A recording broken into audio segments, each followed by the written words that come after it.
अस्सलाम वालेकुम, this is Maroof Khan. Welcome back to another video. I hope you all are doing well. So इस video में हम लोग फर्स्ट ईयर बॉटनी का मॉडल पेपर करेंगे पार्ट 2। हमने पार्ट 1 में 1 to 8 क्वेश्चंस कर लिए थे। आज हम 8 to 16 क्वेश्चंस करेंगे।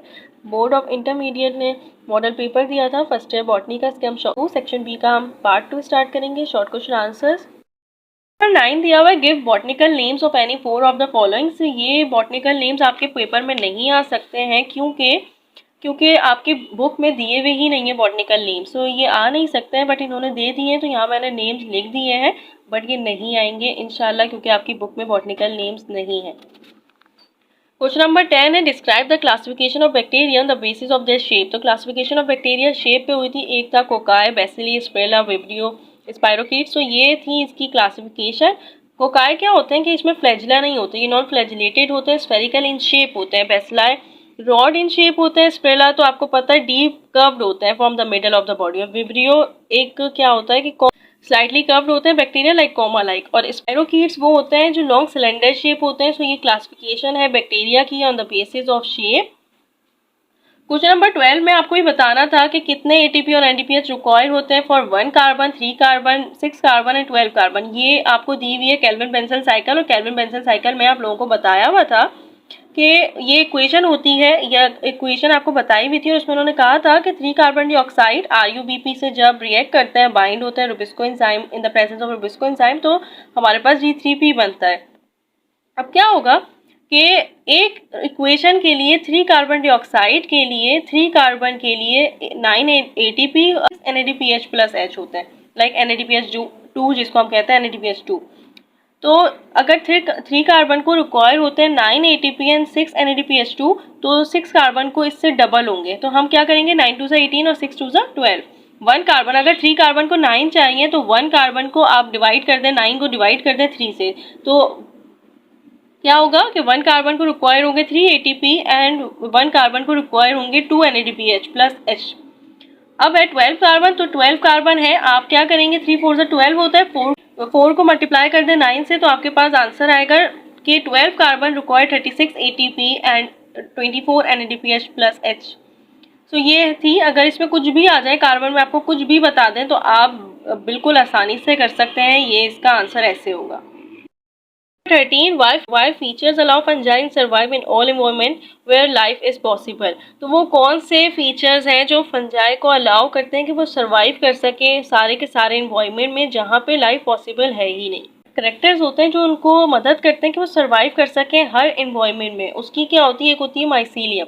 उसकी माइसीलियम बॉडी होती है जो फिर हाइफे बनाता है। तो ये माइसीलियम बॉडीज को अलाउ करती है। इसकी एक करेक्टर होता है कि सर्वाइव कर सके और इन्वायरमेंट में। इसका सेल वॉल मेड होता है काइटिन से। काइटिन एक ऐसा होता है जिसको रेसिस्टेंट नहीं कर सकते, हम इसको डिके नहीं कर सकते। सो एक बहुत मेजर जो एक रोल है ना वो काइटिन का है कि इसकी वजह से ये अलाउ करता है फंजाई को कि सर्वाइव कर सके ऑल इन्वायरमेंट में। फंजाई एब्जॉर्ब करते हैं न्यूट्रिएंट डायरेक्टली फ्रॉम सबस्ट्रेट। इसमें अगर आप लोगों ने चैप्टर पढ़ा हो तो आपको पता होगा कि पैरासाइटिक के पास एक स्ट्रक्चर होता है और एक स्ट्रक्चर होता है सेप्रोफाइटिक बैक्टीरिया में। एक होता है पैरासाइटिक बैक्टीरिया में एक स्ट्रक्चर और एक होता है सेप्रोफाइटिक बैक्टीरिया में एक स्ट्रक्चर। जो सेप्रोफाइटिक स्ट्रक्चर होता है, सेप्रोफाइटिक बैक्टीरिया में जो स्ट्रक्चर होता है जिसकी मदद से वो एब्जॉर्ब करते हैं न्यूट्रिएंट्स डायरेक्टली, वो होता है रिजोइड्स। न्यूट्रिशनल रिक्वायरमेंट्स को ये होस्ट को पूरा ऑब्टेन करते हैं। और जहाँ पे अगर पैरासाइटिक बैक्टीरिया की बात की जाए तो उनके पास एक स्पेशल हाइफे होते हैं और उनको हम कहते हैं हिस्टोरिया। ये होती है इसके पास कि ये एब्जॉर्ब करते हैं डायरेक्टली फ्रॉम सबस्ट्रेट। कंडीशन अगर इनके फेवर में कंडीशन नहीं है ना, नहीं है, तो ये क्या करते हैं, ये प्रोड्यूस करते हैं एक रेसिस्टेंट स्पोर्स जिनको रेसिस्ट करना, डीके करना बहुत मुश्किल होता है। तो ये होती है इनकी कुछ प्रॉपर्टीज, कुछ कैरेक्टर्स जो इनको सर्वाइव करवाते हैं ऑल एनवायरनमेंट में। Osmotic adjustment is beneficial for plants. Osmotic adjustment beneficial plants के लिए इसलिए होती है क्योंकि ये होम्योस्टेसिस में हेल्प करती है। अगर आपने होम्योस्टेसिस पढ़ा हो तो होम्योस्टेसिस मैकेनिज्म होता है जो इन्वॉल्व होता है maintain internal environment. Internal environment को ऑर्गेनाइज्म की जो होती है उसको मेंटेन करता है। ऑस्मोटिक एडजस्टमेंट भी इसी का पार्ट होता है। ऑस्मो रेगुलेशन, थर्मो रेगुलेशन, एक्सीशन इसी के पार्ट है। ऑस्मोटिक एडजस्टमेंट इसलिए बेनिफिशियल होती है प्लांट्स की क्योंकि ये बैलेंस करते हैं between water and solute content of cells को। अगर क्या हुआ कि अगर कोई प्लांट्स है, जैसे अगर आप लोगों ने पढ़ा हो हेलोफाइट्स। हेलोफाइट्स क्या होते हैं कि वाटर वहाँ पे होते हैं जहाँ पे सॉइल सॉल्टी होती है। तो अगर वो प्लांट्स हैं तो क्या होता है कि बहुत सारे प्लांट्स एक्यूमुलेट कर देते हैं ऑर्गेनिक सॉल्यूट्स को कि वो लोअर कर सके ऑस्मोटिक पोटेंशियल। का पूरा टॉपिक है कि वाटर पोटेंशियल वो होता है जिसमें वाटर पोटेंशियल में अगर सॉल्यूट को डाल दिया जाए वाटर पोटेंशियल कम हो जाता है और सॉल्यूट पोटेंशियल ज़्यादा हो जाता है। तो कुछ प्लांट्स एक्यूमुलेट कर लेते हैं ऑर्गेनिक सॉल्यूट को कि वो ऑस्मोटिक पोटेंशियल कम हो जाए और वाटर पोटेंशियल ज़्यादा हो जाए। सॉल्व करता है balance between water and solute content of cells, तो इसलिए ये ऑस्मोटिक एडजस्टमेंट बेनिफिशियल होता है for plants in drought conditions.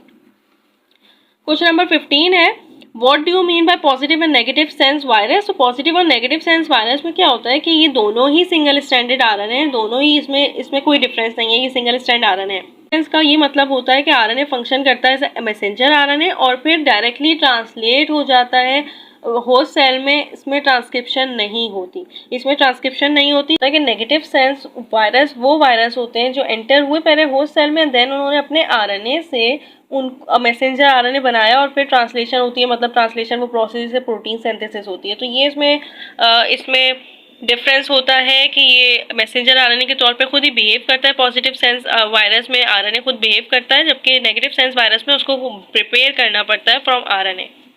Question number 16 है और ये लास्ट क्वेश्चन है हमारे पास, desert plants reduce their leaf size. तो डेजर्ट प्लांट्स क्यों रिड्यूस कर लेते हैं लीफ साइज को।